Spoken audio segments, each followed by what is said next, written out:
Evening, everybody. It's 6 o'clock, just gone, so welcome. And thanks for attending this meeting of the Governance Committee on Tuesday, 25th of January 2022. Before we start this evening, I would just like to outline some housekeeping rules. There are no planned fire alarms, so if it does sound, please leave via the emergency exits. And can I request that all mobile phones are kept on silent and or switched off? Thanks very much for that. We've got members of the committee joining us, officers and our external auditors. Members of the committee are attending in person here at the Civic Centre with officers, and our external auditors are present on Teams. Other members of the council may also dial in to the meeting via Teams to observe and or participate in the meeting. Only members of the committee present at the Civic Centre are entitled to vote. Please note this meeting is recorded and live streamed on YouTube. The web link for this can be found on the council's website. Members on Teams are asked to keep their microphone on mute and only unmute when they wish to speak. Could I remind members to unmute themselves once they've finished speaking to enable the meeting to proceed smoothly? There's the preamble, the blurb that we're all probably fed up with by now.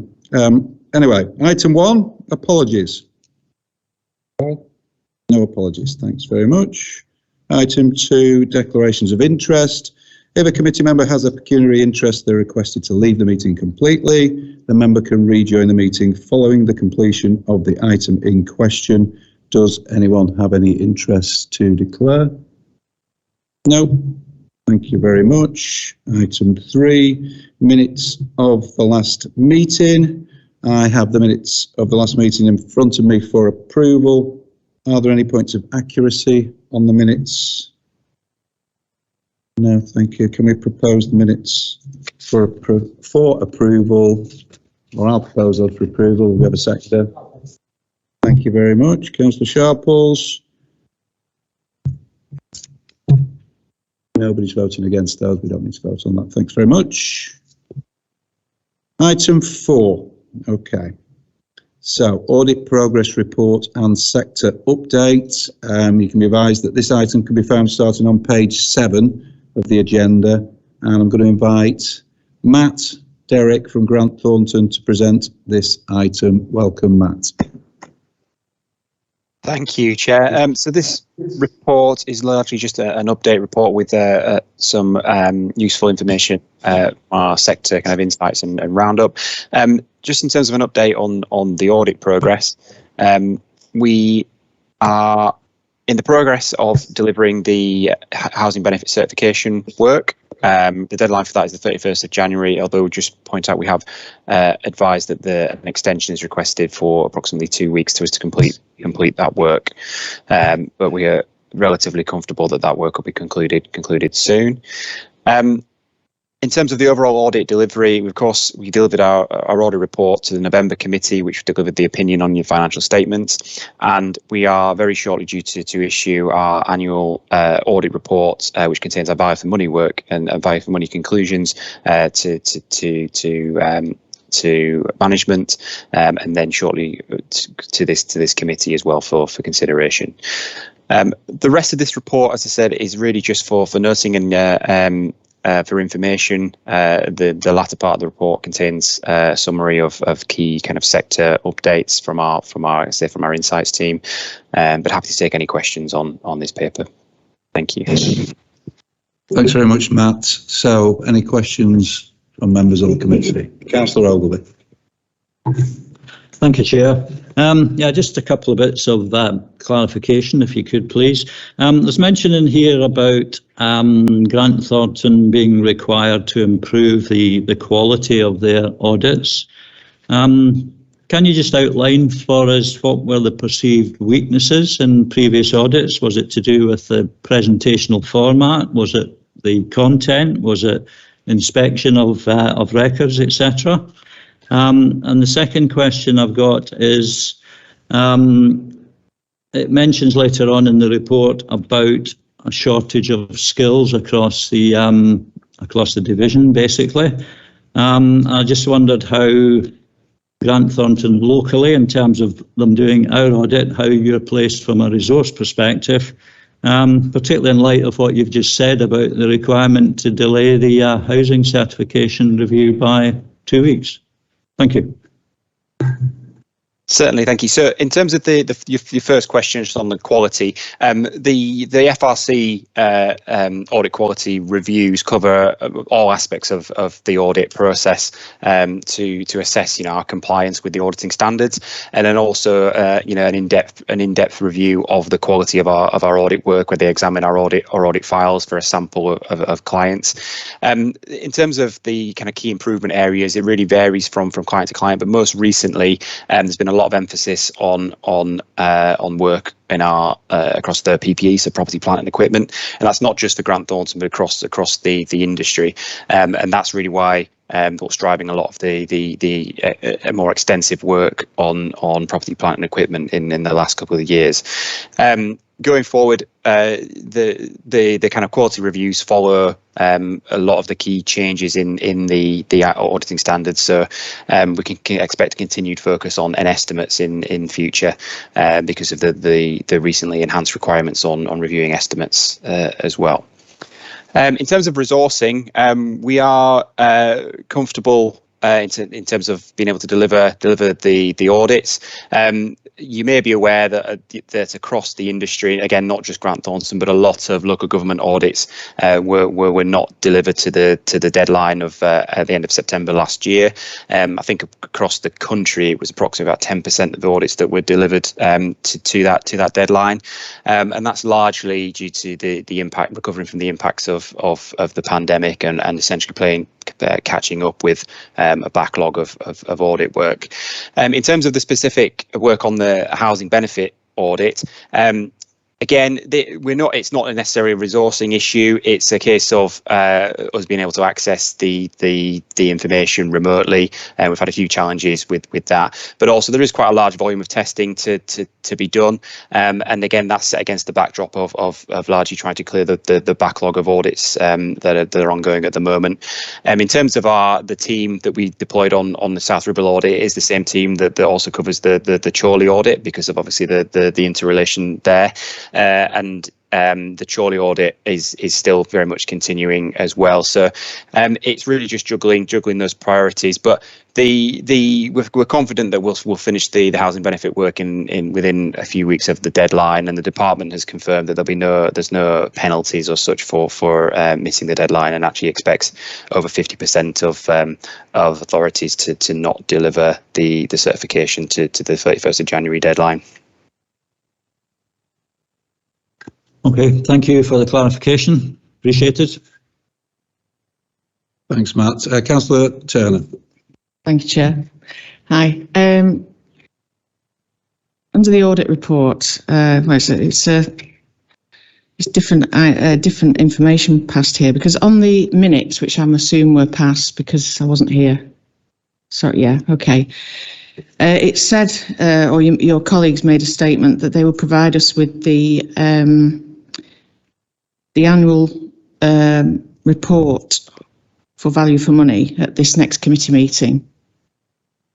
Right, okay, so that was in the minutes. And now I see on the audit report itself, under page 12, that the auditor's annual report for value for money will be delivered in February 2022. Okay.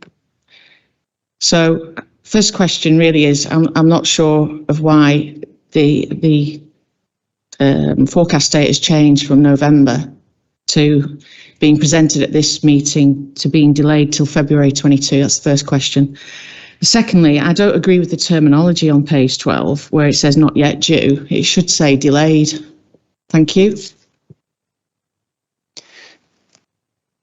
Thank you. Yeah, so just to clarify, we are permitted kind of to deliver the annual auditor's report within 3 months of signing the audit opinion, which does take us into February. they do acknowledge, yes, the planned date has changed. We previously planned to deliver the report to this committee, but unfortunately we're a little bit behind with that process. But the draft report is imminently going to be issued to management for comments, and then subsequently to this committee. In terms of members having an opportunity to review that, I think that can be done by correspondence. But in terms of the statutory deadline for reporting on our value for money work, that is in February, because it's within 3 months of the audit opinion being issued.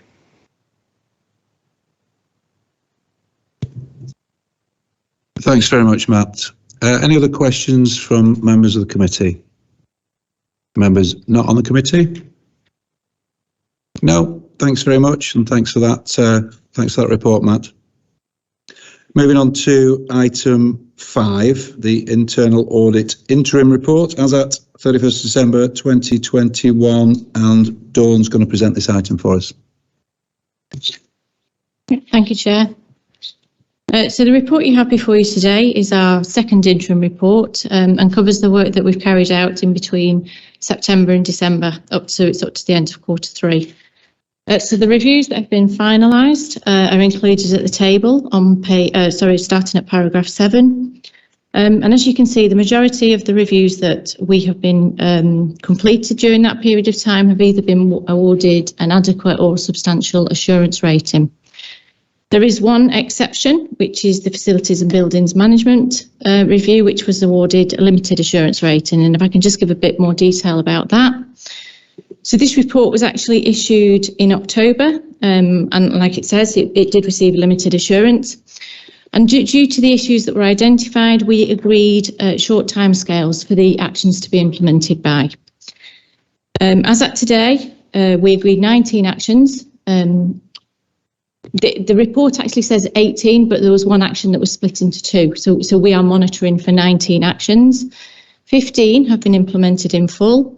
2, we've agreed revised dates to the end of February, and they weren't implemented just because of circumstances outside of the control of the service, and 2 are not yet due for implementation. So if we were to carry out that review at this stage, it would be a very different picture. Just moving back to page 26, we have completed the work on the leisure centres. The reason that the leisure centres featured in the plan was because at the point in time the plan was compiled, which is, March last year, leisure services were coming back in-house. Obviously now they've moved to a wholly owned company. We issued the report to the directors, and that's where we are at this moment in time with that report. Moving on further down the report. I have identified a typo under income collection. On the summary, that should say South Ribble Leisure, not Chorley Leisure, but we did find the same issues at both, so that's why the typo's there. Moving down to page 28, what I've tried to do is I've included a table which sets out the 4 assurance ratings that we can award. And what I've done is I've given details of how many reviews we have been received each level of assurance rating. And the purpose of that is to try and give members an overview of the internal control environment and where the council is at the minute. So at first glance, you could look at that and think, it's a bit low from where we'd like it to be, in that we have 3 limiteds and 5 adequates. But I think actually you can take some assurance from that, because the 3 reviews that have received those limited assurance ratings, actions have been implemented already to address those weaknesses. And the remainder, which was the neighbourhoods records, which we discussed at the last meeting in September, those actions are only due to be implemented by June, but are on track to be implemented. So although, we have awarded limited assurance ratings, actions have been taken to address those weaknesses. Moving on to page 29 of the report, members will be aware that this was an extremely challenging plan, largely due to the COVID and the pandemic and the impact that had on the audit service during that year. Pre-COVID, we would normally deliver about 340 days, and this plan contained 499 days. So to be able to successfully deliver this plan, we had to recruit 2 additional posts. And as I highlighted to the meeting in September, that recruitment exercise took far, far longer than we originally anticipated. We had to go out to advert 3 times before we were successfully able to appoint. And our new starters only joined the service, one in late July and one at the end of August. Unfortunately, both of these 2 members of the team tendered their resignation and left the service at the end of December. So at that point in time, we were left with a decision to make about whether we tried to go down the recruitment route again to be able to deliver the plan, or whether we should make a decision on, we should focus our attention on how we could deliver the plan and take into account other sources of assurance and our knowledge of the organisation, and maybe defer a couple of reviews. So that was the decision we took, that we would ask the committee to defer those 4 reviews, which are listed under paragraph 11. Now, we thought long and hard about which reviews we should defer, and then we took into account lots of information that we already have. So for each one, I can just give a quick overview of why that was selected. So for the plant and inventories and contract management review, this was actually a bit of a hybrid review in that it was looking at 2 different areas in terms of contract management, but it was contract management of the plant and equipment down at Neighbourhood Services. Now, the reason that was selected for review is twofold, really. When we reported to committee in September last year, we'd already done a piece of work on compliance with contract procedure rules, and that identified that there was further work to do to improve our contract management arrangements. So we already had that knowledge. Further, the AGS action plan, which is on the agenda for tonight, that contains an action to ensure that all inventories are maintained up to date and accurate. So until we get confirmation that that action has been implemented, that's the point in time that we should then go in and test that inventory to make sure that it is up to date and accurate. So given the situation, we thought that was an ideal one to consider for deferral to next year. In terms of the community infrastructure levy, this actually featured on our plan when we did the risk assessment this time last year. It featured because of, it was due, basically, because we have, within the risk assessment, we have a frequency of review, and that met that risk factor. No other risk factors within that, within our risk assessment were highlighted for that particular review. So there'd been no changes in staffing, no changes in processes. So it wasn't ticking all the boxes. However, we felt that it should be reviewed. We've looked at it since. The last time that audit was done, it was a given substantial assurance rating. There's been no change in the management of that service. And if you look at the audit plan, which is appended to the report, within planning and development, we are also doing a review of Section 106 agreements. Now, whilst they are 2 completely different systems, many of the principles applied to Section 106 can equally apply to SIL. So we are planning to undertake the Section 106 review, and any actions emanating from that review could equally be applicable to SIL. So again, the intention is we hope that review will feature in next year's plan. Safeguarding, the council has quite robust arrangements in terms of safeguarding. Each year it is required to complete a Section 11 self-assessment, which is submitted, and to ensure that we're submitting accurate information in terms of that Section 11 audit, the council has a group of officers which are known as safeguarding champions, and I am one of those safeguarding champions. So the group meets quarterly. We challenge the action plan. We challenge and discuss the new policies that have recently been rolled out. We're aware of the training that's recently been carried out. So I felt with that knowledge, I could rely on the assurance I could provide from knowing what the arrangements are for safeguarding. And in terms of health and safety, That actually has recently come into the Audit and Risk Service. So I directly manage health and safety now. So we have 2 new members of the team recently started. So we now have a fully resourced health and safety team from January this year. And one of the first tasks that I've asked them to do is to carry out a position statement of where the council currently is in relation to health and safety. So that work is currently ongoing. And they are planning to report to senior management team by mid-March. So I'll be able to use that report to inform the opinion, because the opinion can be based on other sources of assurance. So they're the reasons why we've asked for those particular reviews to be deferred. I'd also would like to point out that I have to ensure that sufficient work has been carried out over the course of the past 12 months to be able to give that opinion at the meeting in May. And when you look back, as I said, this was a really challenging plan, and we were planning to deliver 28 audit reviews. So even if with those deferrals, we'll still be able to give an opinion based on 24 different audit reviews that we've completed. Now, that's a significant increase than we've done in previous years, as the table at paragraph 12 shows. So in previous years, we've done like 13 and 12 that way. So in terms of our own performance, there are 2 performance indicators which are slightly below. Obviously, it's the plan completed. Again, that was impacted by the 2 members of staff leaving the service. And again, the percentage of agreed actions implemented by management, that again is also slightly below. But if you recall, there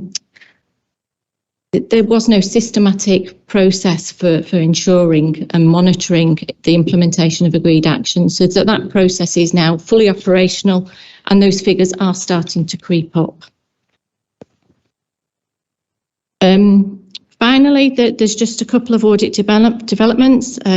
We were successful in achieving our ISO 9001 certification. So that demonstrates that the audit service is delivering a high quality service.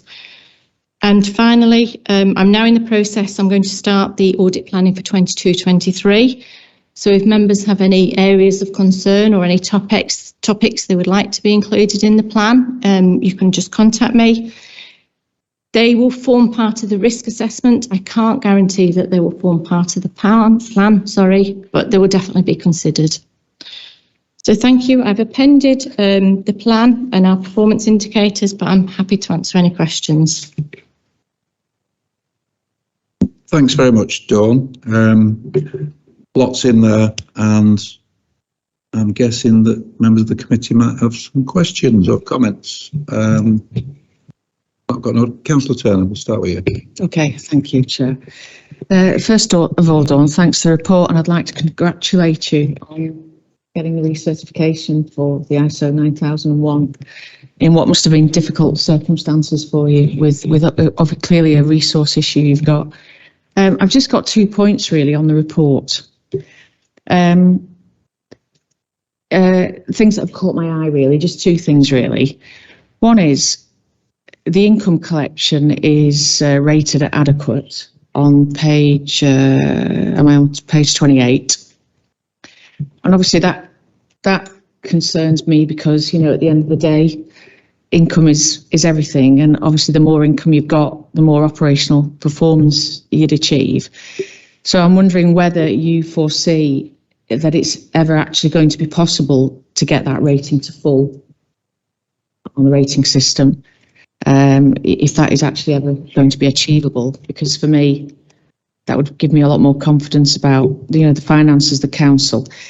And the second point I'd like to make is regarding page 29, where paragraph 12, where you're asking us to look at deferring 4 reviews. It strikes me looking at that table that it seems to be that you're being asked, I'm not sure of the procedure of who's asking you for these audit reports and how many of those are actually mandated. But it seems to me that you're being asked for more audit reports to generate, and actually your resource is dropping. Now, the resource may be dropping just temporarily, but my question is, are we asking you to do many audit reports? Are these all really offering value to the people receiving them or the people viewing them? Are we creating more extra work for you that isn't actually adding value? The reasonableness of asking for 24 reports, whereas 4 years ago you were generating 13. I mean, there might be good reason for that. I don't know, but it just seems that it doesn't seem reasonable to me on you guys. That's it. Thanks. Thank you. If I deal with the question about the number of reviews first, it is a very unusual plan to deliver that many audit reviews. But what we do at the start of the year is we map out our resource. So we knew that at the start of the year, if our recruitment had been successful, which we did anticipate, we'd be able to appoint people much quicker than we were. It would have been 28 because that 24 does include the deferrals. It was achievable because we actually map out how many non-chargeables and how many chargeable days we can deliver. So it's quite scientific the way that we do it, so we don't overcommit. The reason why we put so much in the plan for this year was down to COVID. So if you recall, during the previous year of 2021, the audit team were actually redeployed. And so we obviously had a backlog of audits. So this was recognised, that we had a backlog, and that's why it was agreed that we could recruit to the 2 additional posts. Going forward, I don't anticipate that we will be in a position to deliver that level again because we only got funding for the 2 extra posts for a limited period of time. So that's not a situation that's sustainable, and I would expect that the amount of reviews we'll be able to deliver going forward will level off and reduce slightly from where we are now, but I think it will still be higher than what we were previously delivering. In terms of the income collection, will we be able to ever give full assurance? Auditors don't like to give full assurance anyway. It's not really for me to say whether we'll be in a position to give full assurance because we can only test the environment as it is at that point in time. Obviously, with each review that we carry out, we agree the actions. So you would hope that over time improvements would be made. But it's always a moving feast because as more controls are implemented, quite often you'll find that maybe another area has lapsed. So that's why sometimes, sometimes you'll see inadequate, sometimes it'll come through as a substantial. It just very much depends on the service and what that's happening to them and whether they've had changes of staff. So it could be any given reason why those assurance ratings can be what they are. Thanks, Scott.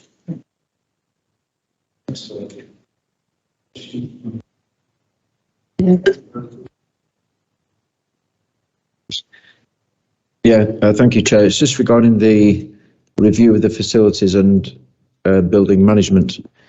I was just having a look through that, and there's a few comments that I'd like to make. I noticed on point 8, it mentioned that it was effectively saying that there was inadequate arrangements in place to ensure ongoing compliance with the legal obligations. For example, the electrical safety certificates had recently expired. There's a reliance on contractors to do the inspections. There's reference to asbestos reports, the gas, electric, water certificates, fire risk assessment, etc. These are all quite concerning issues, and I'd just like some assurance that systems are in place now so that we have a management system where we know when these certificates are expiring, and we can plan well in advance and make sure they don't expire. And a question I'd like to ask, what if, for example, it commented that the electrical safety certificate had recently expired? What if, for example, we had a fire from an electrical problem, and we were making a claim on our insurance, and the insurance company said, well, let's see your electrical safety certificate, and if we couldn't provide one, would we still be insured? Would that be a get-out clause from our insurance company? These are quite serious matters, and I'm sure that in the private sector, these things wouldn't be overlooked with all the high regulations, etc. We'd be in the private sector, they'd be well on top of these things for the fear of fines and potentially insurance policies being void. So perhaps you can give me some comments on those, please. Thank you. Okay, Dawn, notwithstanding that we're not in the private sector, over to you. As I said during the report, we did agree 19 actions for implementation, and 15 of those actions have now been implemented in full. What I'm unable to do is to give with any certainty that we've tested those to ensure. However, I don't know, Neil, if you want to pick up on the processes that you've introduced and expand on my response. Thanks, Chairman. Yeah, so we can still people that we put those policies and systems now in place. In terms of going from there, so what we now have is a spreadsheet with reminders automatically when these certificates come up for renewal. So what we know in the future, wherever our asbestos survey is due, electrical inspection is due, it's automatically flagged up to the service which needs to happen in a particular building. We've also put those on a much more electronic basis, so we're not relying, perhaps we have done in the past, as a legacy issue on paper and paper files. And so those systems now are being put in place going forward in terms of our facility management.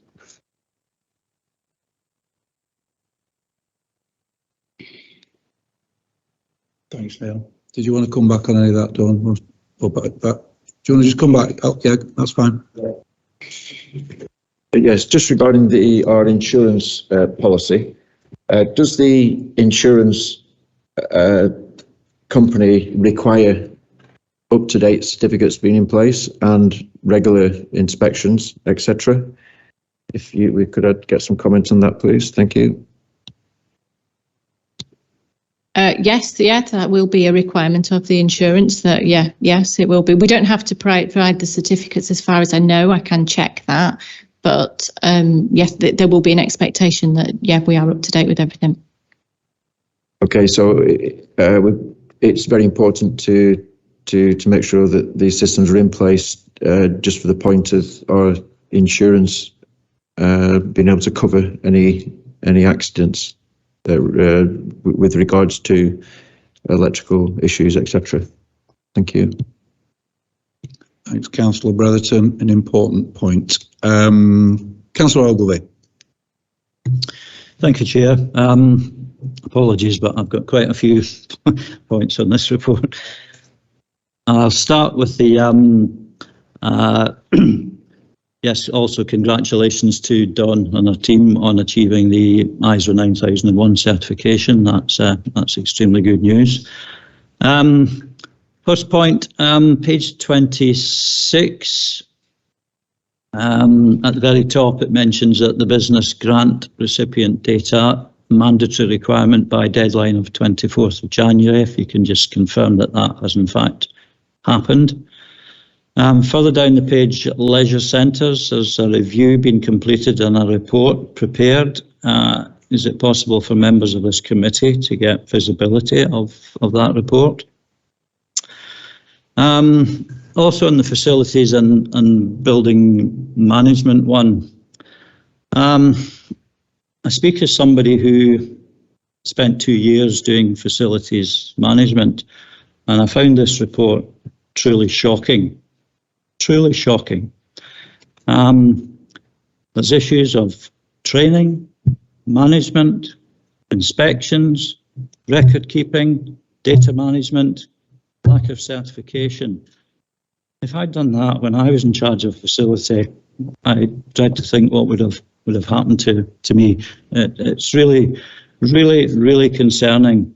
I understand that you've put an action plan in place and you've covered a lot of the actions off, but if you could just give us a bit more clarification on those actions that are yet to be completed. And I guess the worry I've got is that this is a review of facilities and building management only in the Civic Centre. The council has other facilities for which it has responsibility.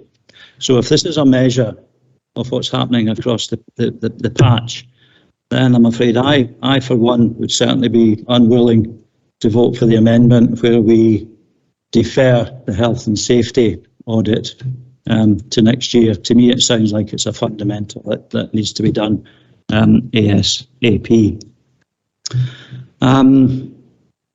I think that's about it, really. I could go on and on, but I'm sure other people have got other questions to ask. But thank you, Chair. Dawn? Right, so if I take each of your points as this went through. So the first one about the 24th of January, that deadline has now been extended to the 28th, so the data is due to be uploaded by Friday and will be uploaded by Friday. We had confirmation of that yesterday. In terms of the leisure centres, the arrangements for the leisure centres are still being worked through in that because it is a wholly owned company. Can I ask that that's deferred to the next meeting, and I'll come back to you with a response about how that's going to work, because the director will actually be here and will be in a position to respond to that. So I'll pick that up with him and bring that back to the next meeting. In terms of the facilities and building management, whilst I fully accept what you're saying in terms of the issues that were identified, I think the important point to note is that they were accepted, all the points in the report, and as we've stated, very short, because of the criticality of the issues, very short implementation timescales were agreed. Whilst I understand your point of view about the health and safety, not deferring that one, when I say that the audit service is planning to defer it, but we are going to get that piece of work carried out by the health and safety advisory team. So it will be a similar piece of work, just not an audit piece of work. And the danger is that it will just be a duplication. So they'll be seeking reassurance and of all these things that are in place. And then the audit team will also be doing a very similar piece of work. So from my point of view, managing the whole team, it's not a good use of my resources. And that's why I've selected the health and safety. But I do accept your point about, it is an area of concern. In terms of the actions that remain outstanding, there's just the one that's been deferred is the one about the testing of the electrical installations. It is in progress. It's more about the record keeping. So the record inspections have been moved about how we monitor those until the end of February. There's two that were not yet due, which was about the IDOC system, recommendation 14, and the IT system is at recommendation 15. The final one is about fire wardens. And what we've done, again, because we have a new health and safety team in place, is we're looking at the fire warden arrangements in its entirety again to take into account the new way of working, the new hybrid way of working. So whereas we may have had much smaller zones because we had many more staff in the building, that's going to be changed. So we're going to look at how it's going to work, and there is a report planned to go to the senior leadership team in February, explaining how that's going to work. And then we'll work with facilities and buildings management to make sure we've got adequately trained fire wardens.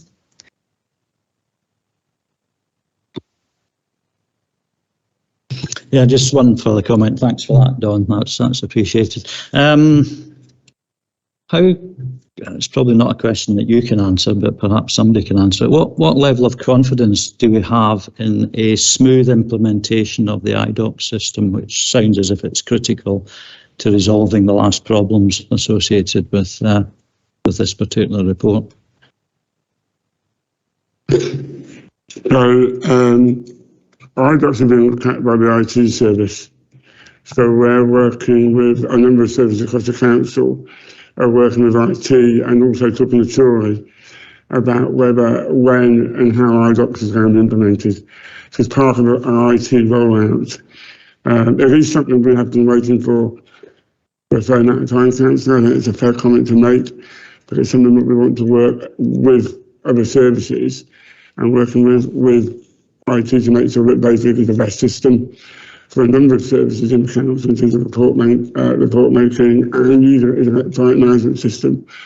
So it'll be worth bringing back a further update for yourselves, working with our IT colleagues on that.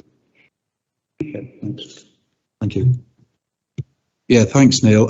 Mark Lester, your hand up. Do you want to come in, Mark? Yeah, it's just. Sorry, I'm sorry. Neil, close your mouth, please. Thanks.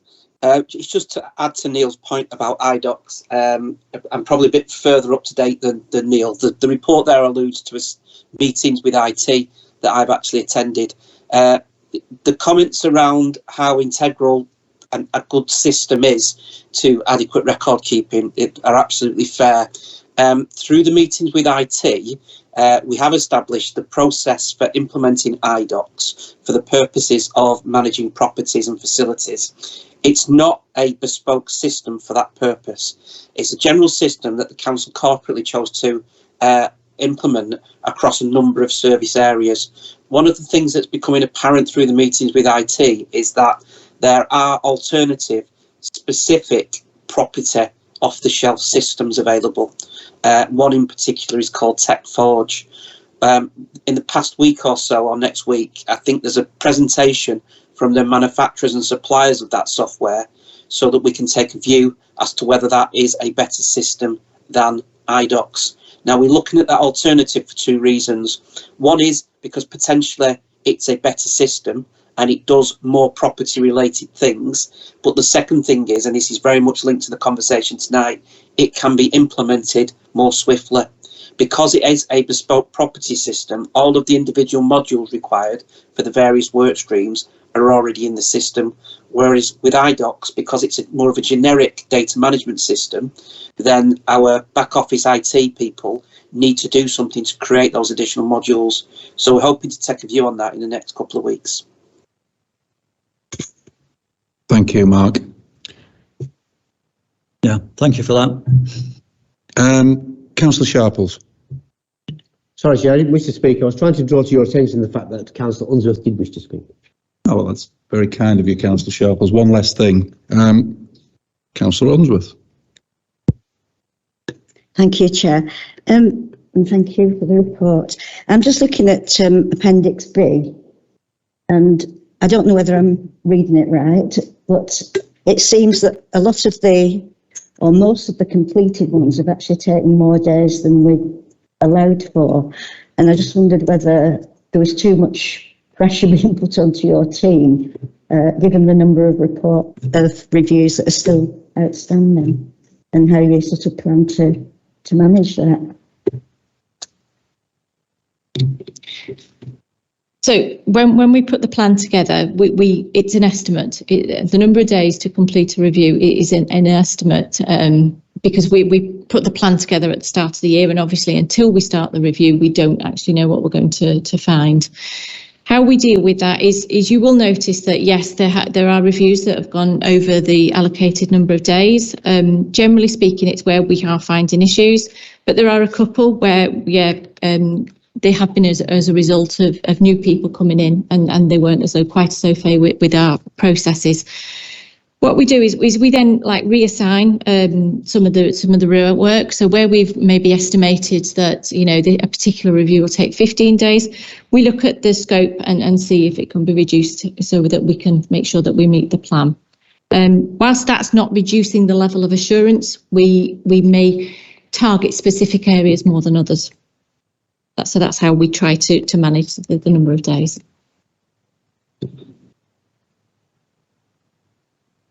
Thank you for that. Councillor Smith.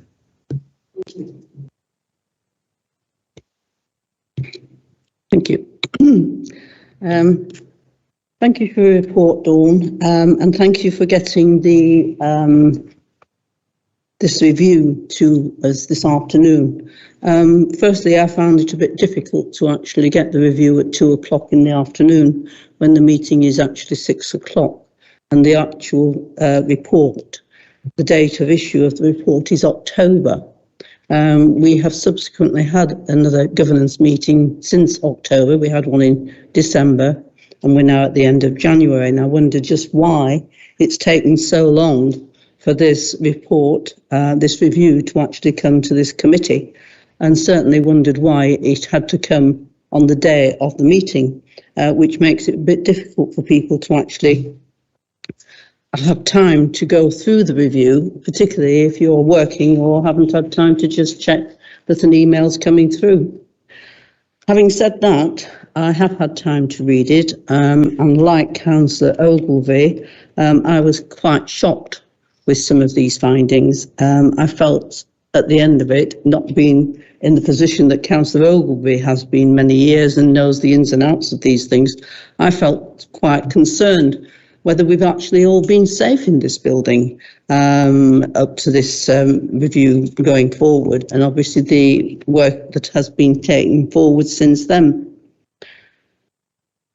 Comment has just been made by Dawn that the fire wardens, there will be a review taken forward, and the report will come in February. Well, you know, I hope that is going to come forward quickly. I mean, it is a really important thing that we have fire wardens, not just for in here, but for the whole of the building. And we have other people who work in this building besides the South Ribble employees. We have obviously various other occupants, and they need to be made sure that they have adequate cover for an emergency. So there is quite a number of things, and I wondered whether it would be possible at our next meeting, which I presume will be sometime in the middle of March. I don't know the date, but it's somewhere around there. If the committee would be agreeable to having a further update on the outcomes of what is still outstanding, and to make sure that all the things that have actually been looked into have actually been properly bottomed out. And the other thing that Councillor Ogilvie did mention, and as one further concern, is the fact that this has only been done on this particular building, just on the Civic Centre. Should we be looking for further information from our other buildings to maybe this as a committee? We should be wanting that reassurance, and maybe we should have that reassurance by the time March comes. Can I continue, or do you want to stop me there? A few more bits. Okay. I think, and forgive me if I got this wrong, but I understood you to say that you actually recruited 2 new members of staff, and those 2 new members of staff actually left in December. Was that correct? That's correct, yeah. Right.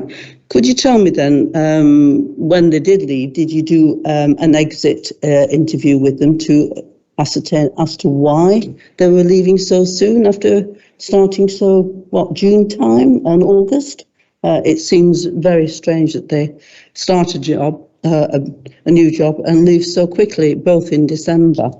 Which fills me with a bit of concern. So I'm sure, obviously we don't discuss personal people, but it would be nice to know that somebody had actually checked on why they were going to leave. And I'm reassured that you're going to tell me in the next report, which is coming in March, that the percentage of agreed actions implemented by management has gone up above what is actually on this page at the moment, because it is quite low. I think we expect normally that to be about 100%. I know the target is 90, but I think it really should be higher than that. Thank you. Thanks, Councillor Smith. Dawn? In whatever order that suits you. There was quite a bit there. So in terms of the fire wardens, the report doesn't actually say that there is a lack of fire wardens. That what the report is saying, that a reconciliation and the fire warden training was overdue. So at no point in time does it suggest that there is a lack of fire wardens and the building is unsafe. That's not what we were saying. We were saying we need to make sure that the arrangements going forward are robust and that we have sufficiently trained officers to take into account the new way of working. And that is ongoing. As I said, the report will go to SLT. We already have a number of officers trained, and we will look to it's about working with what we have, making sure that officers that are in and not working remotely, making sure that we have sufficient cover at all times.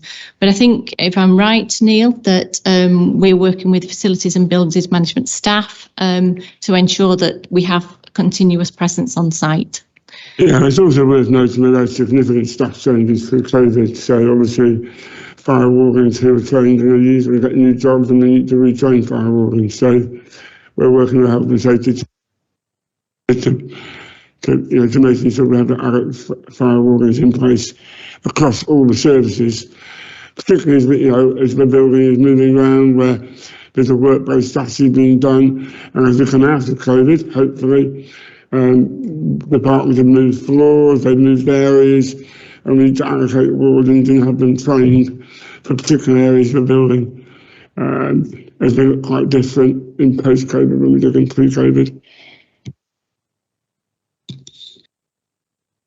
So carrying on from the other points that were raised, so about the report being issued in October and you're only having sight of it today, you're quite right in that there was a meeting in November. However, that wasn't a progress report on the audit plan.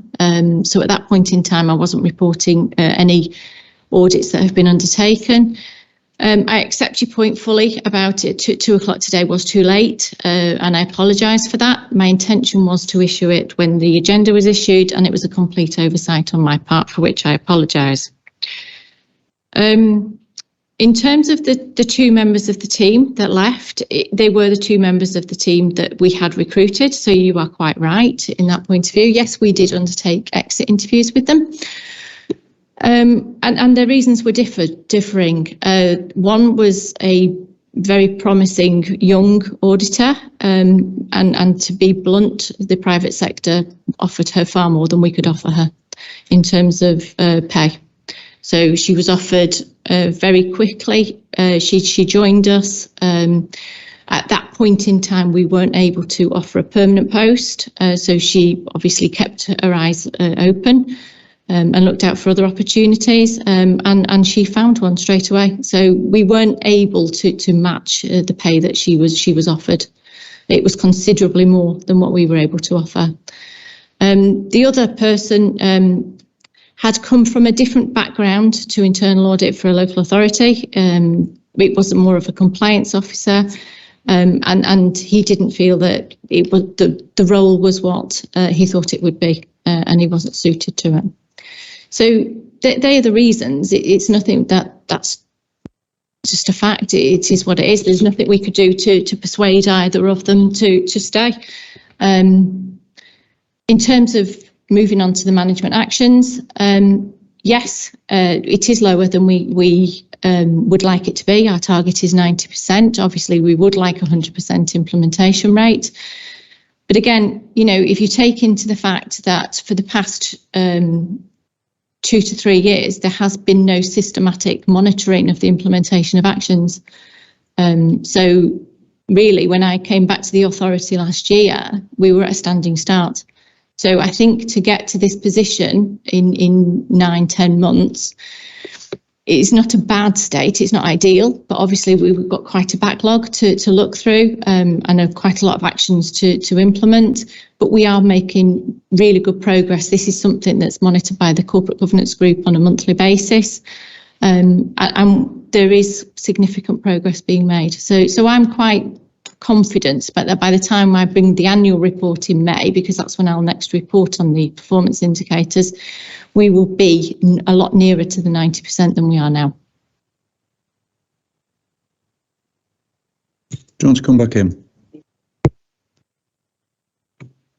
I mentioned that I thought it would be advantageous to the committee if we had a report at the next governance meeting to make sure that all of these actions have been implemented, and I wondered if that is possible, because at that point, if they haven't, obviously we would need to think about taking some further action. And also, the other question I asked was whether this should be extended to other council buildings to make sure everything is up to date there, to make sure that we are compliant with all that we need to be.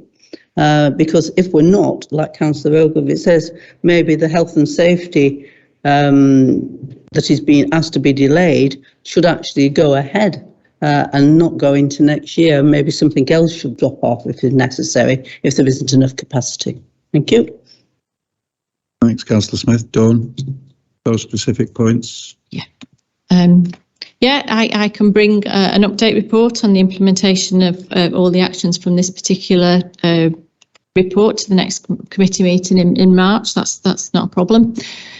In terms of all the other buildings, that is something that will be incorporated into the review that the health and safety team are going to carry out and present to the management team in March. So that also will be covered, and we'll have a much clearer picture of the position when that report comes through.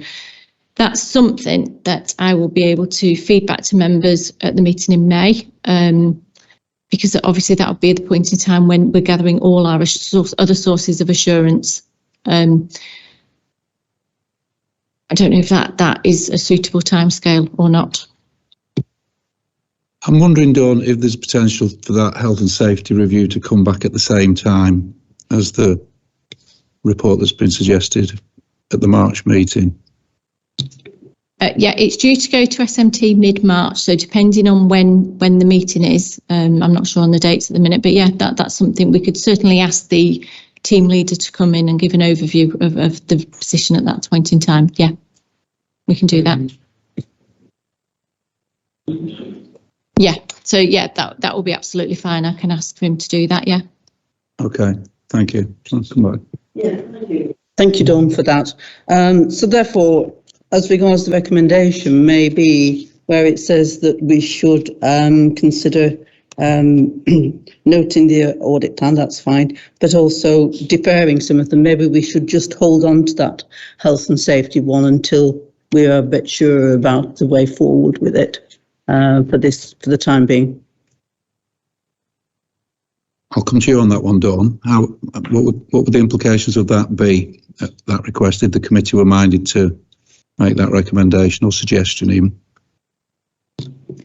You could actually just change the recommendation to, or put it in the minutes that you approve the deferral from the audit plan, but would like to see the health and safety like position statement, so to speak, at the meeting in March to replace the health and safety review.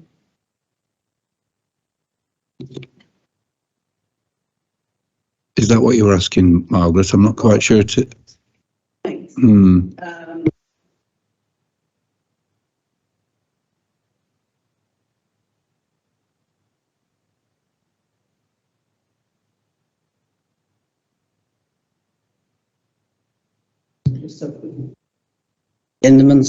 A few months ago, and I think it is very important that we never get into this situation.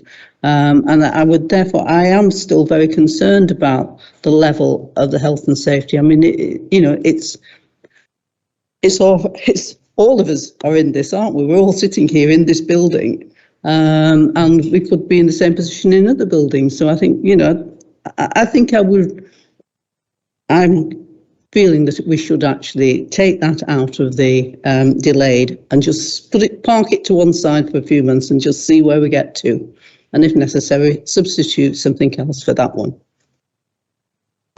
Okay, so there's coming back to you again, Dawn, on that one. So whether there's a potential, and obviously you'll have highlighted which reports remain and which don't, but perhaps there isn't room to manoeuvre, or perhaps there isn't. Let us know.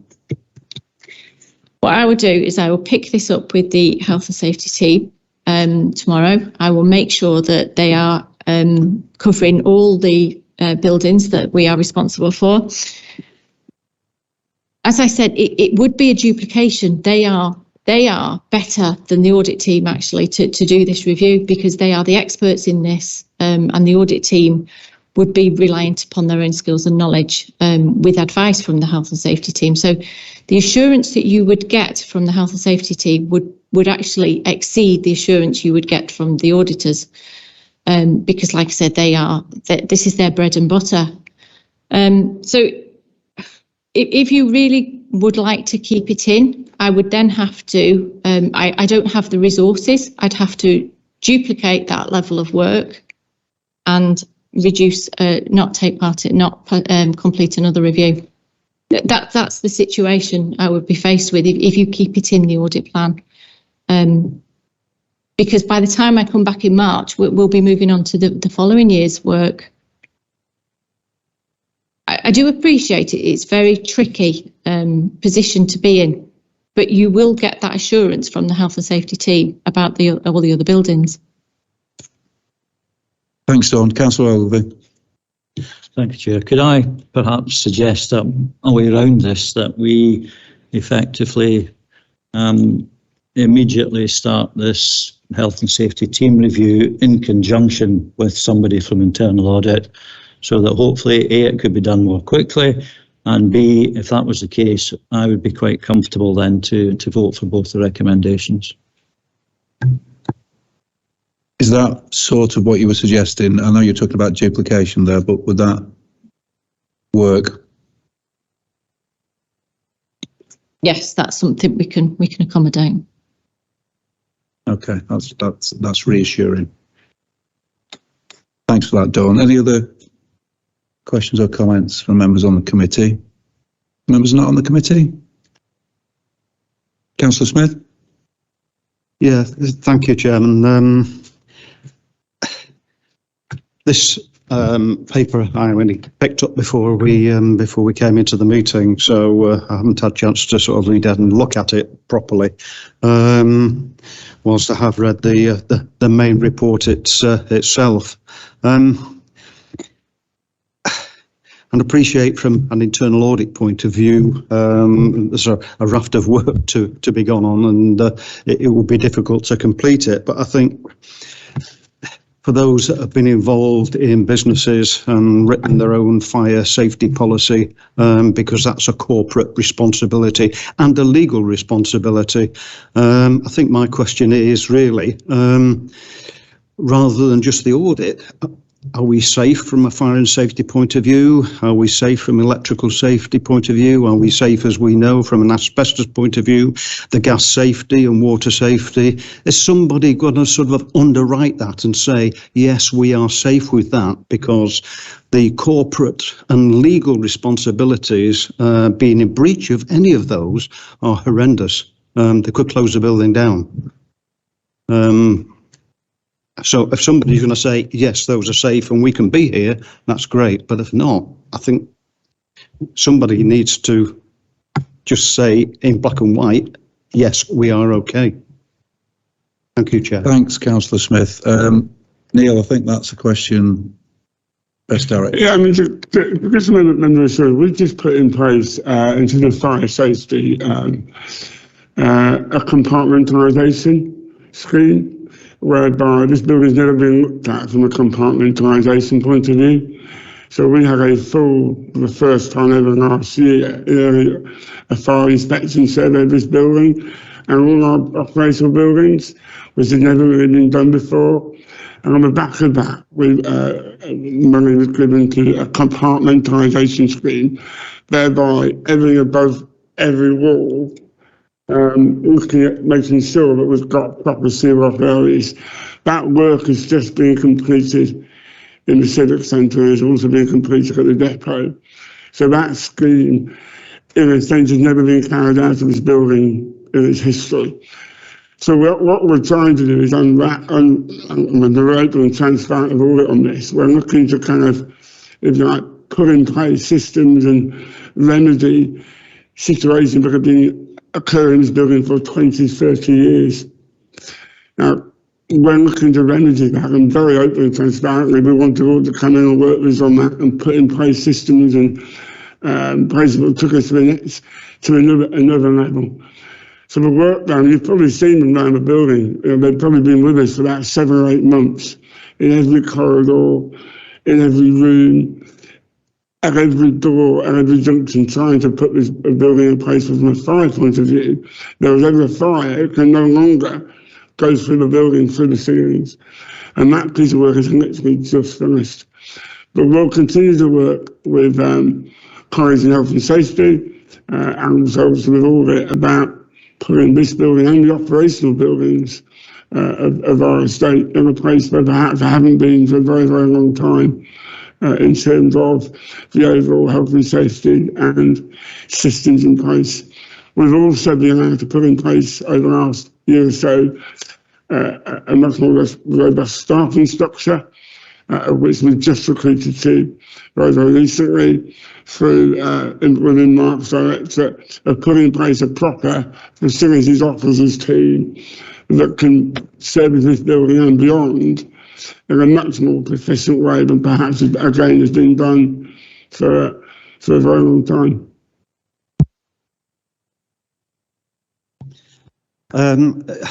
Thank you, Neil. It doesn't really answer the question, and I realise there's a lot of work been going on for many years in this building. It is an old building, it's 19 whatever it is, and there's a lot wants updating year on year, and I understand all that. What I'm saying is, are we complying with our legal and corporate responsibilities? Either a yes or a no, really, I think, on that one.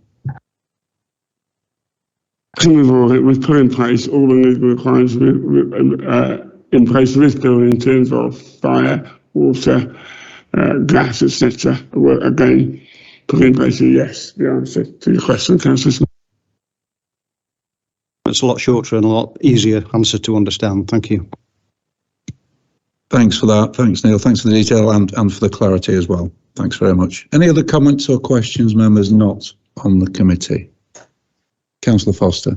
Yeah, cheers, Chair. And we'll probably take this up at council tomorrow. Might be a more appropriate place, but what the committee need to understand is that this is part of the improvement journey that this council is on, and do not underestimate the challenges that have been faced, Chair, in a number of statutory obligations that needed serious improvement, and hence why Dawn and the team have rightly been auditing them all over the last 2 or 3 years. Look at the ICT, you look at the building management, a lot of work needed doing within this council to put it in the right place. So in answer to Councillor Smith's direct question, is it right now? The answer, it is right now, but it's been one hell of a challenge, and I'm happy to take any questions, Chair, that any of you may have at the council tomorrow on this. Thanks, Councillor Foster. Thanks very much. Any other comments from members not on the committee? Okay. Dawn, thank you very much. It's knew that would be an interesting session, and it's right that it was. You've given us quite a lot of reassurance. We've got more detail. We've got things coming back to the committee in March. So thanks again for that. Did you want to come in? Oh yeah, I've got a couple of, right, I do apologise. Yeah, the red writing. So we're noting the position with regard to the internal audit plan, and we need to approve the amendments to the internal audit plan, and a vote's required for this, taking on board what we've discussed already. So is there anybody that's going to vote against that? We'll do it that way. No? Okay.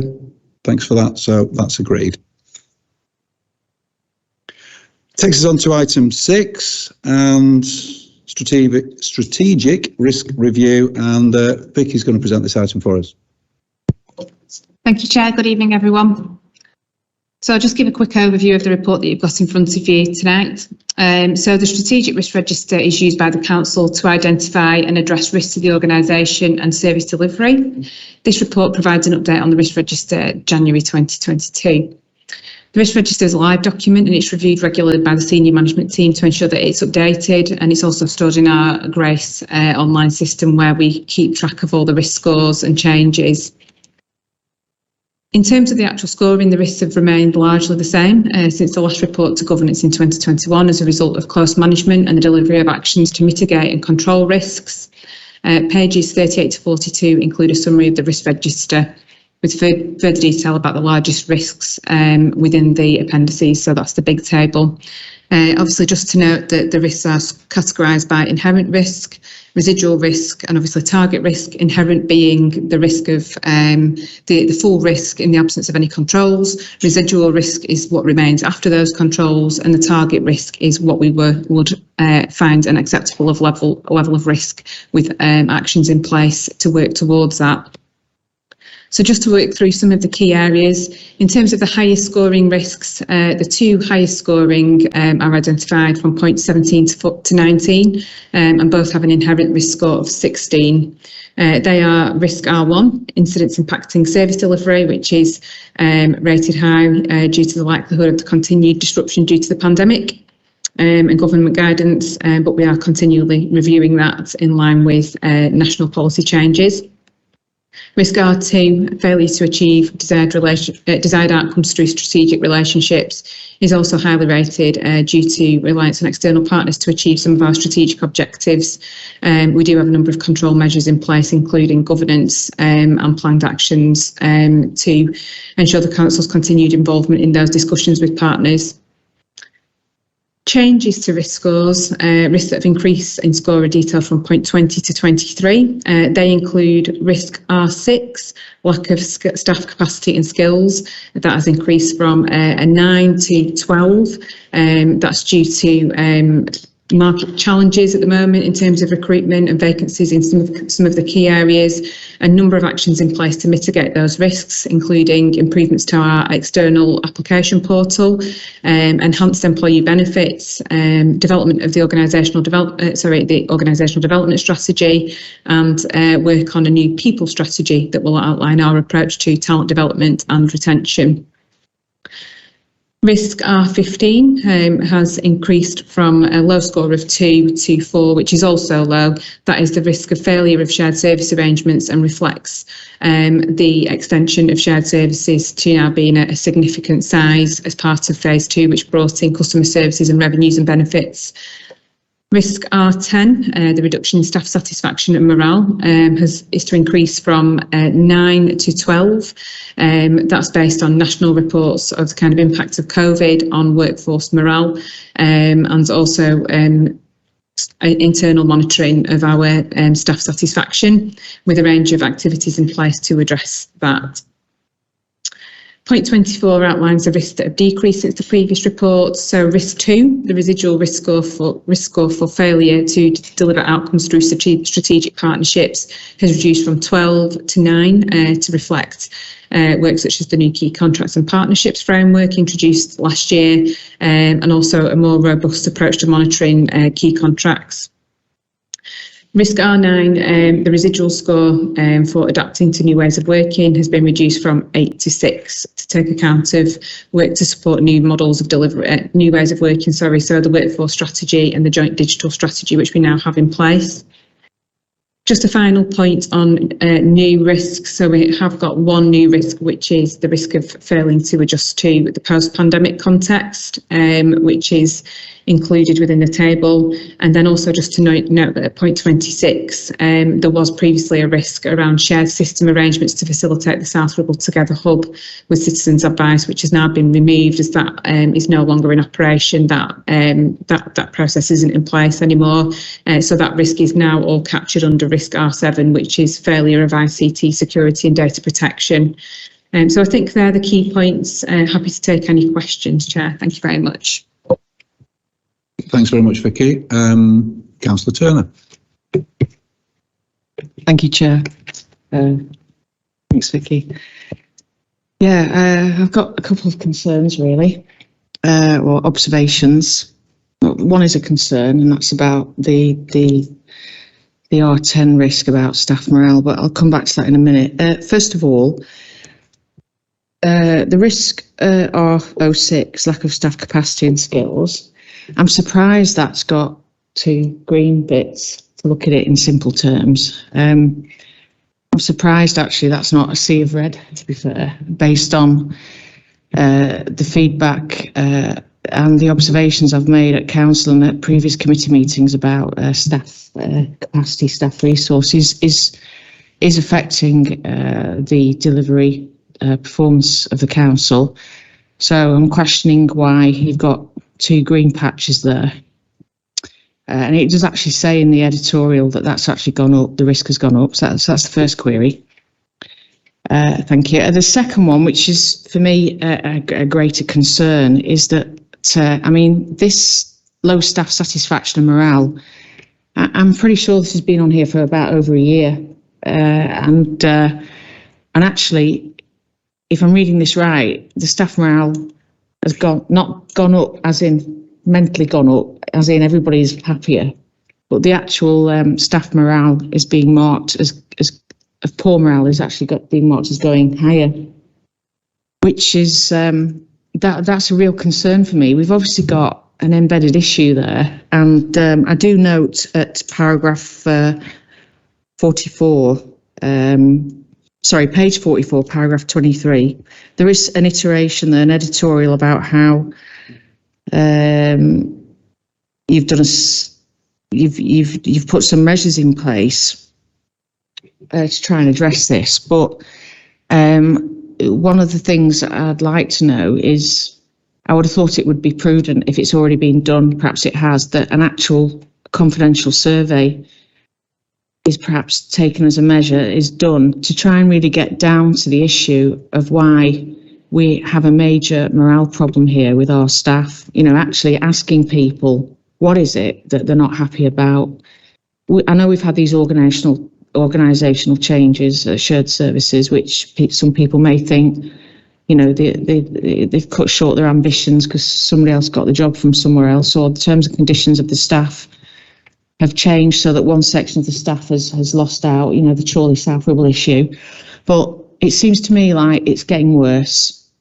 You've also got the R6 risk, which is about staff resource, which I think is getting worse. So I don't understand why it's got 2 green shapes. And I think you need to do more to find out what is wrong with the staff, you know, and I would have anticipated an actual confidential survey asking them what is it that's actually making them feel so down. This isn't as important really as those 2 points I made, but I am thinking, looking at how R16 as a risk, you know, isn't retired. I don't see that as a risk. I see that as a day-to-day operational challenge to any business at the moment, and I don't see how that's quantified as a risk. So that's my comments. Thank you. Thank you very much. I can take those points in order. So I think the first one related to was it R10 or R6, sorry, lack of staff capacity and skills. So on that one, yes, it is a high inherent risk. However, there are a significant number of controls in place, and in terms of our experience of recruitment, in the vast majority of roles, we are able to recruit successfully, and we have controls in place around that, including clear recruitment policies, training for managers around how to do that. We regularly scan the market so we understand where our gaps in skills are. We have a lot of development processes in place for new talent and for retention as well. However, that said, there are clearly some gaps in high demand areas, particularly, for example, planning and audit, as we've heard. So we need to have clear strategies for how we will target and develop our workforce in those areas. So arguably the residual score could be slightly higher. However, there are a range of controls in place, and we do have actions, further actions to address any skills gaps. But where there are challenges, they are largely a result of market forces at the moment. So that would be what I would say on R10, sorry. In terms of R10, I'm getting confused. R10, which is the low staff satisfaction and morale. Picking up your point, this is a risk of a reduction in staff satisfaction and morale, and that is based on, at the moment, the current national context, and having understood the impact of COVID on morale generally, people's experiences of isolation, of not being able to see family members, and the inevitable impact that the industry trends have suggested that would have on workforce morale. So there is that factor of national context to take into account there. And, you know, obviously we do benchmarking across organisations, and we have looked at national kind of levels of morale, which are particularly low in terms of figures like 30 or 40% of what you would expect to see. However, that said, we have undertaken an anonymous staff survey. We've recently completed that. That was done last year.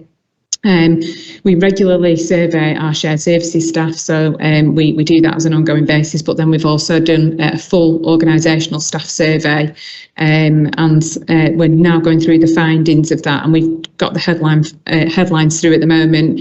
They've only recently come through in the last few weeks, so we're just getting into the detail, but a very top level is that overall the report from the independent market research company who carried out that survey using best practice questions indicates that generally satisfaction across most domains is around 80 to 90%, which is what's come back from the staff in terms of things like line management, team, and working with colleagues. There are a number of areas where we do need to look in more detail, and we have received lower scores, in particular for things like communication and change, and we have obviously gone through a period of significant change as an organisation, and we've had challenges with working remotely, and what that's meant for adjusting and adapting to how we communicate with our workforce, and they're things that we need to now respond to and address. So we'll be working really closely with staff to do some engagement to understand how we can co-develop those solutions, and put in place support to make sure that we can get on top of some of those challenges for the workforce, because I'm in complete support of your point, which is that we need a positive working culture and a workforce that are engaged and enthusiastic to deliver the best possible services. I think the final point was, could you just remind me, sorry, was it R16 around why one of the risks is categorised as such? Was it R16? Apologies, Councillor. Yeah. R16. So council underperformance is I suppose a strategic risk from a reputational perspective, but also in terms of the ability to deliver the corporate priorities. These risks are reviewed regularly by the senior management team, and there may be a discussion that suggests we should, kind of reconsider whether that should be included on this risk register, but for now it is included as a strategic risk, as decided by the senior management team. Thank you.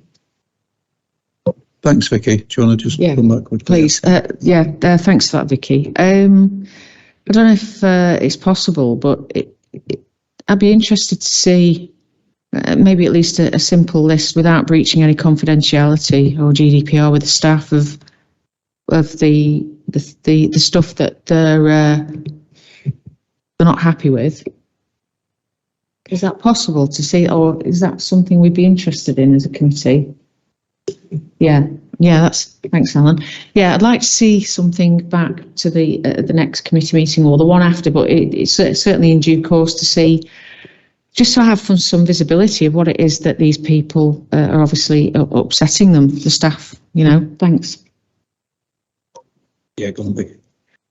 Thank you. I suppose in terms of the feedback, we can look to analyse that. I think it will be scrutinised in other forums, probably scrutiny, and also it's a function of the executive of the cabinet and the council to look at those findings as well. However, I'm happy to take it back and seek further guidance on whether it's appropriate to bring it back to this committee as well. Thanks, Vicky. Councillor Sharples. Yeah, thanks, Chair. Yeah, I share Councillor Turner's concerns about 6 and 10. But I also acknowledge that there are national trends and there's the COVID knock-on.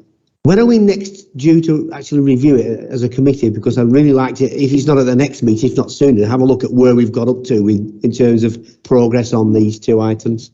I'm not sure. Is it the next meeting we're due to look at it again, or I'm not sure? Apologies, I'd have to check that one. I'll have a look on the forward plan. I'm not sure. If not, is it possible for us to have a look at it, an update, the next meeting at the minimum, please? On which aspect, Paul? Sorry, the staff satisfaction. Staff and the staff. Well, okay. Okay, thanks very much for that. So it's clear that there are other areas of the council where that report would go to ordinarily first. So, but if there's an opportunity for us to see that, I think it's been raised, and that'd be welcome. Do you want to come in now, Councillor Foster? You've been waving. If I may, Chair, but maybe to offer some assistance here. Clearly, the executive, the administration hasn't seen the staff survey yet because it's still been worked through. And there's a due process, Chair, where the staff survey is reported through my portfolio through to the Cabinet and Council when it's at the appropriate time, when the work's completed, and that's what would happen, Chair, normally. I think sometimes the scrutiny committee sometimes then assist with the look at the corporate performance monitoring as well in respect to the staff survey. I would reiterate what was mentioned by Vicky, though, that this is a corporate risk register. And there's national trend. Just because certain risks have moved doesn't necessarily mean it's a huge problem here at South Ribble. It's clear during the pandemic that low staff satisfaction and morale has been a challenge up and down the country for all organisations, Chair. Hence why the senior management team have made the changes and updated the report in the way that they have. And the same for recruitment, Chair. Obviously, everybody's aware that recruitment into local government is currently a huge challenge, not just for South Ribble, for every single organisation up and down the country. Hence why the senior management team has made the amendments it's made to the corporate risk register, and which is what you're reviewing. But as for the particular detail of the staff surveys, that what the committee is actually asking for is to do something which is very unusual, which I don't think is permitted, which is to see the staff survey prior to actually going through due process and actually through the Cabinet and Council, which is the usual process. No, that's why I'm doing that. Yeah. So it's hot. It's literally hot for the press and the officers, and I don't even think it's complete yet. And it'll go through. I think it's due in the March Cabinet. I think, Chair. Thanks very much for that, Councillor Foster. And I think it just reflects everybody's sincere concern about staff morale and that it's come up in this way. But thanks for that clarification. Any other questions, Councillor Ogilvie? Thank you, Chair. I'm not going to dive into the detail of any particular risk, but just as an observation and one of concern to some extent, is if we look at page 38, the first 4 risks, which are impacts on service delivery, delivering outcomes through strategic partnerships, poor financial sustainability and poor management of capital programme and capital funding. The residuals all sit at 9. Now, let's not forget that 9 means that there's a strong possibility that that event will occur and that the effect of that will be serious. So to see a line of 9s there is of some concern, and I guess of more concern is the fact that 3 out of those 4, the direction of travel is merely level pegging. So although you've got targets below that, I don't really have a great deal of confidence that there's plans in place as to how you will actually achieve those lower targets. So I would be interested in, certainly when we next see this report, to see what's happened to those particular high risk events. Thank you. Thanks for that. Thanks a lot, Alan. Any other questions or comments? Councillor Smith and Councillor Brotherton. Thank you, Mr. Chairman. I also share the concerns of those 3 particular indicators, because they are the 3 that are going up as against the others, as Councillor Ogilvie said, a lot of them are static.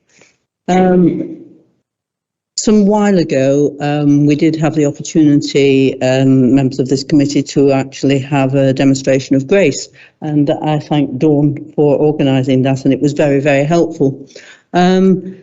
Are we now in a position with Grace to actually be having all the input that is necessary to actually take it forward? I know there was there appeared to be a pocket or two that wasn't quite on board, and I just wondered if that has now been ironed out, and Grace is actually fully operational and working as it should do. And the other, just a point on RO2, which is the failure to deliver outcomes through to strategic partnerships. And at the bottom of the comments, it's got a review of the city deal. At some point, if there is a review going forward and the progress is being made, could that be brought back to governance so that we could also have a look at that? Because I do think it's important that we do keep abreast of that if that is possible. And I think that the fact that the surveys for the staff should, if possible, come to this committee as well as to scrutiny, because it is a risk to this council about the staff, and they are our biggest asset, and we do need to look after them. Thank you. Absolutely, on that last point. Vicky? I'll let Dawn just mention the progress with Grace, and then, yes, the other points are noted. Thank you. All right, thanks, Vicky. Yeah, in terms of the use of Grace, it is progressing well. We regularly carry out training for new users, and risk registers are being brought on board all the time. It is a journey that we're on. Obviously, as you're aware, we only reintroduced the use of Grace within the last 12 months. So obviously, it's not going to be fully operational for some time, but it is developing well, and I would say progress is strong. Okay, thanks very much. Councillor Brotherton. Yeah, thank you, Chair. I think most of the comments that I was going to make have already been made. Councillor Turner said the same things I was going to say. And some points have already been highlighted to us. For example, Dawn mentioned a couple of staff that we'd recruited but then left within a short time period. That comes under the lack of staff capacity and skills. Risks has increased, and the retention of staff. And I'm just wondering, this report is relating to South Ribble. Do we have a similar situation with Chorley, for example? Bear in mind there's the shared services thing going on with both councils. Perhaps you could answer that one. Thank you. Thank you, Councillor. The skills challenges that we face are national and apply across local government in terms of where we're losing skilled workforce to the private sector. However, I would say for shared services that it does in fact provide us with additional resilience in respect of skills and expertise, because where there are opportunities, it's meant that we've been able to share that across the two councils, and there are a number of examples of where we've been able to do that, for example in health and safety as well.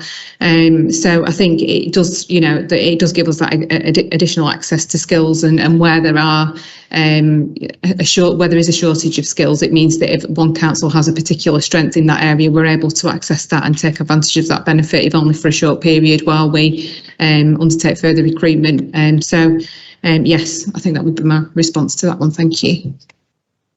Have we got another question? Yeah, sorry, the similar question about the low staff satisfaction and morale as well. Is that similar at the Chorley? We do undertake a regular pulse survey of our shared services, so we do have a regular feed on that, and we also do an annual staff survey at Chorley. It's a very mixed picture. Shared services staff morale and satisfaction has been consistently at around 80%. So I think that's a good indication of kind of general levels, but it will be influenced by a range of factors. And as I say, it is mainly confined to from the headlines at the moment, it's particular pockets of issues that we need to look at and understand further. And it's similar in Chorley, albeit sometimes slightly different issues. So we'll get that understanding as we do some further analysis. Thanks, Vicky. Any other questions from members on the committee? Members not on the committee? Councillor Foster. Cheers, Chair. I would, if I may, and Chair, I'd just please remind members of the committee that are making huge assumptions about staff morale because of a statement on a risk register. A staff morale report and a risk register are completely different things, Chair. And there's assumptions being made time and time again by members of the committee about what's in the report that they haven't seen and that the executive haven't seen.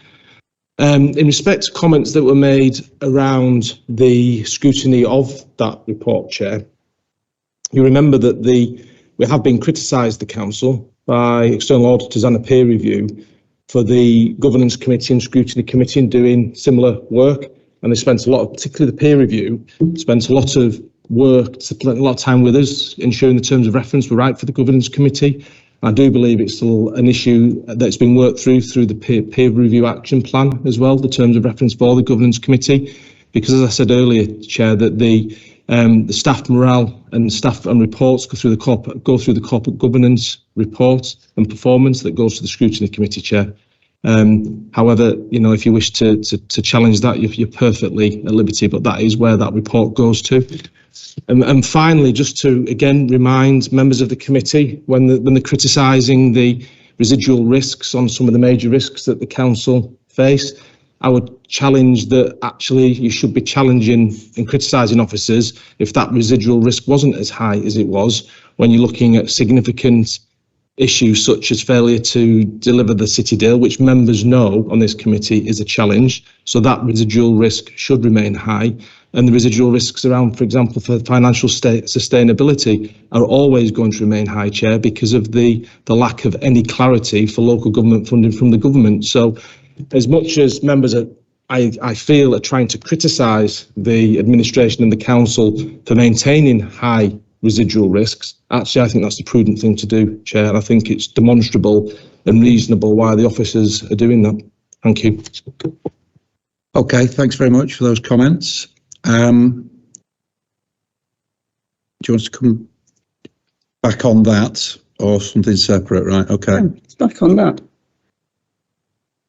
This committee, I think, is doing its best with the paperwork and the advice that we are given to look into what we feel are points of interest to this committee.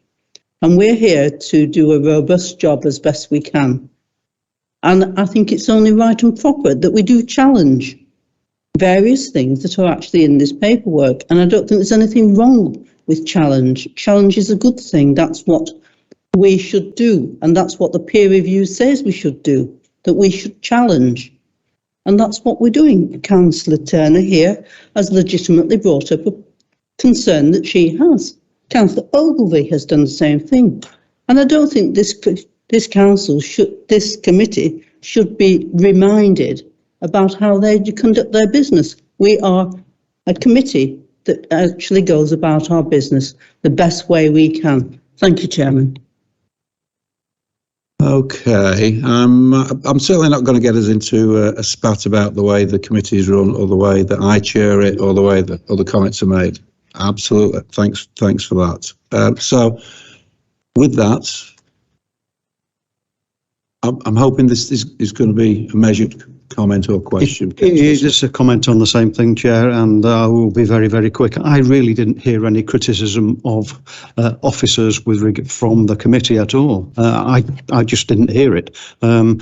Members of the committee and officers will have an opinion on risk, and everybody has an opinion on risk, whether it's up or down or wherever. But it is a matter of opinion, and the numbers and the colours that are attached to it. So no criticism, just a matter of opinion.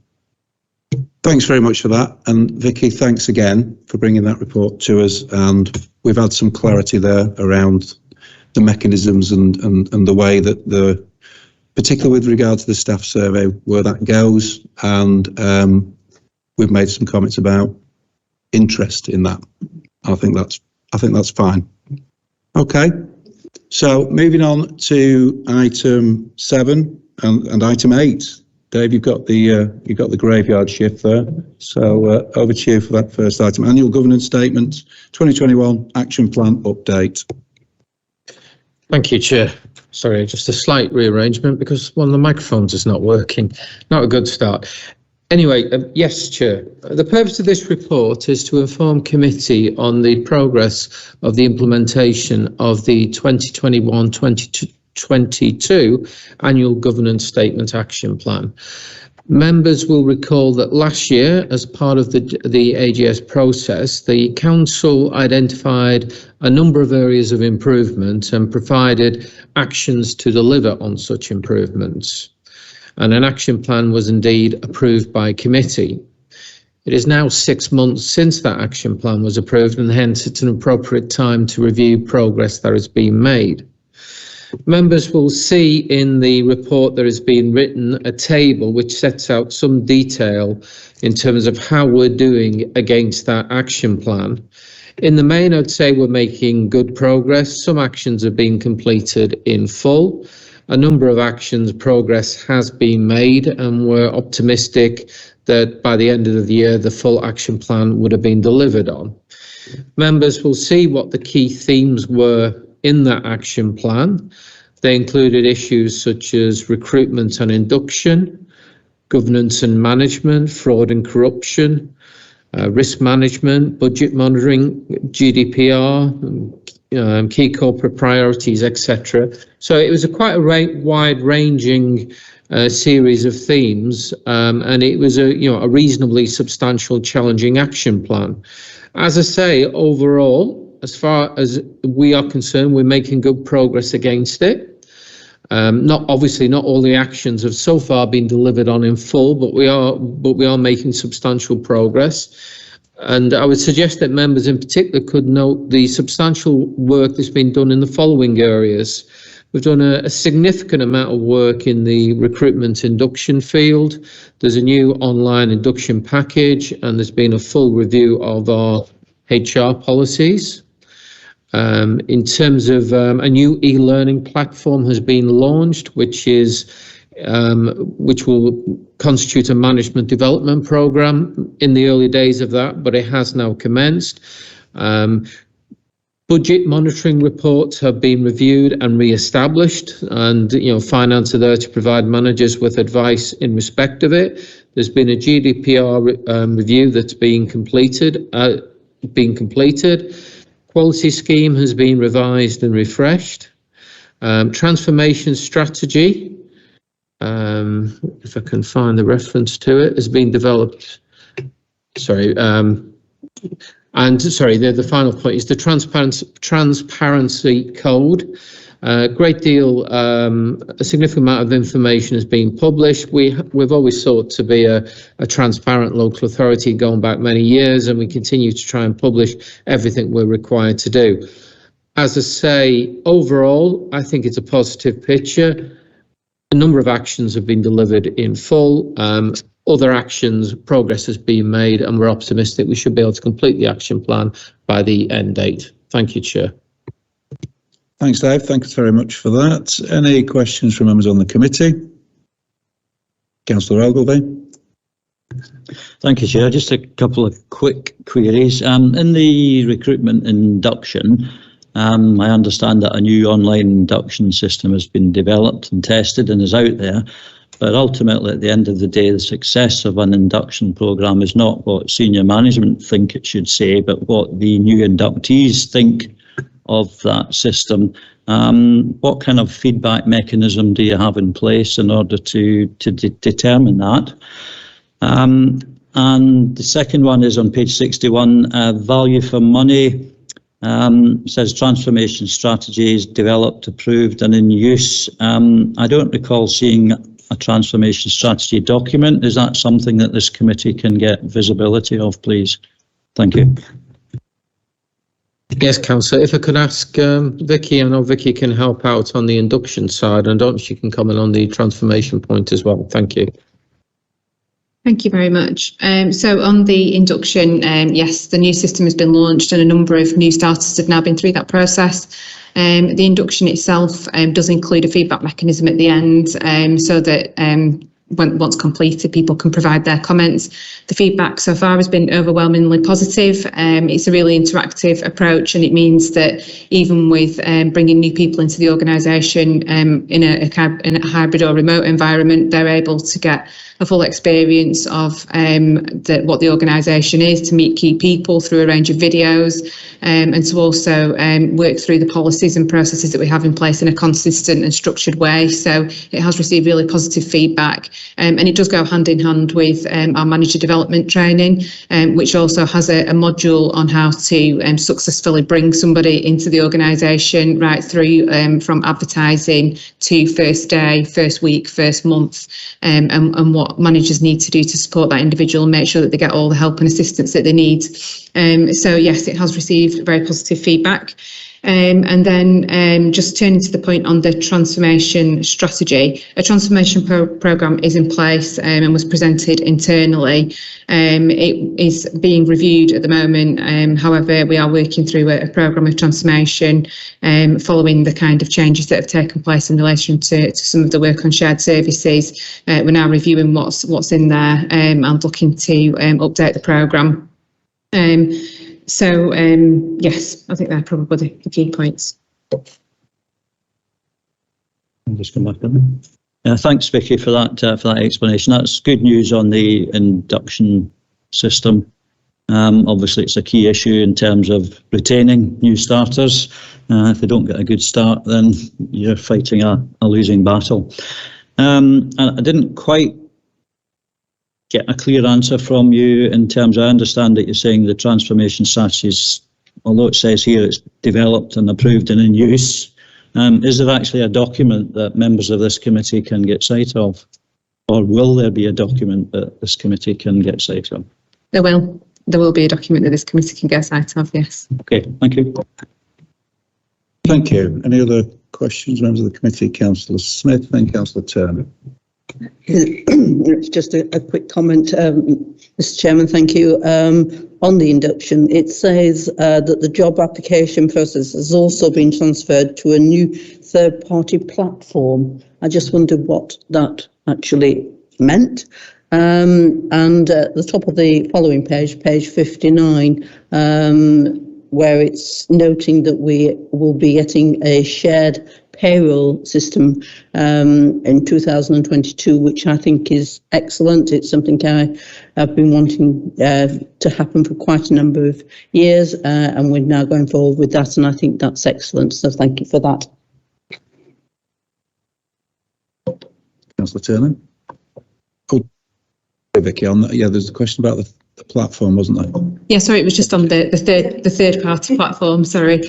So previously we had the job applications would be through a council, an in-house system, but there's a lot of requirements when applying for a role in terms of checks that you need to do and particular criteria that you need to capture in regard to somebody's status, and there are third-party platforms that are well recognised and industry standard that kind of provide that functionality, and also mean that we can open up our applications to a much bigger pool of potential applicants.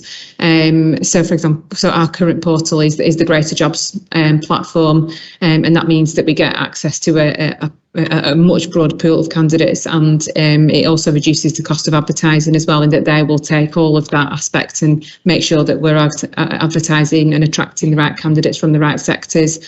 So that's what's meant by the third party platform in that respect. Thank you. Councillor Taylor. Thanks, Chair. Vicky, regarding the induction that's been developed, I think that's great, because obviously there wasn't perhaps anything there at all before, so that's brilliant. I would just like to give you some feedback. I'd like it to be anonymous in regards to the individual. I don't want him to be get into trouble over this, but in Penwitham, in the last couple of weeks, we had a case of a new employee to the council going on a Facebook account and messaging about a council meeting that was going to be held with an issue that we had in Penwitham that was confidential. So obviously, I don't know if the induction pack includes some